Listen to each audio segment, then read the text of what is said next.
Jonathan, we don't have a lot of time. Let's boil this down. Is 5G really a threat to flying planes? I'm not an engineer, and so I couldn't say definitively, but I really don't think so.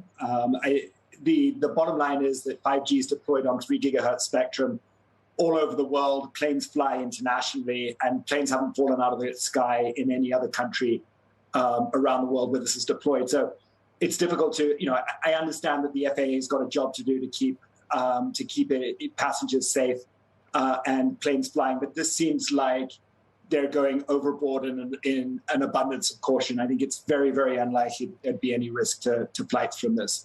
And I think that the cost of delaying 5G in the US is significant. Why is it that we're only hearing from AT&T and Verizon on this issue when T-Mobile, as I understand it, actually has the most 5G spectrum? Because their 5G spectrum isn't interfered with by or doesn't impact airplanes at all. It's lower in frequency. They've already deployed it to more than 2/3 of the country. And so they've purchased some of the spectrum that's impacted by the FAA concerns, but they don't need it for years. They've got a strong advantage with spectrum that's deployable today.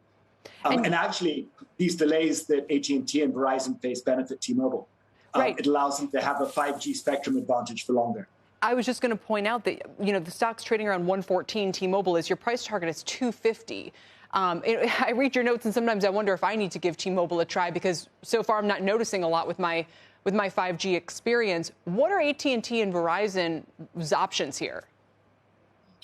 So it's if you're in areas where T-Mobile's deployed their 2.5 gigahertz spectrum, you'll be experiencing speeds on your mobile device that you'd previously only be able to get on fiber or cable broadband with fixed broadband.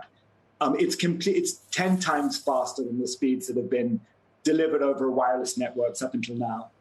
Verizon and AT&T have deployed 5G as well, but on lower frequencies where the speeds aren't materially different from 4G. And so if you're on a T-Mobile network in areas where they've deployed 5G spectrum versus the AT&T and Verizon networks, it would be a very different experience.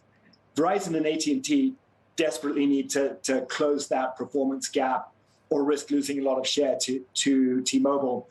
And they're in this difficult spat with the FAA at the moment. I'm not really sure what their options are. They're planning to light up their spectrum on January 5th, so in 2 days. Wow. But it's difficult to know how this sort of disagreement between the FAA and the FCC is going to resolve itself. Yeah, and you emphasize that is part of what's going on here, this sort of interagency dispute. AT&T, you have a buy rating, $37 price target, about 50% upside. Verizon, you have a hold, and it's trading at 52. Jonathan, we hope to bring you back as this plays out. We appreciate it. Shepard Smith here. Thanks for watching CNBC on YouTube.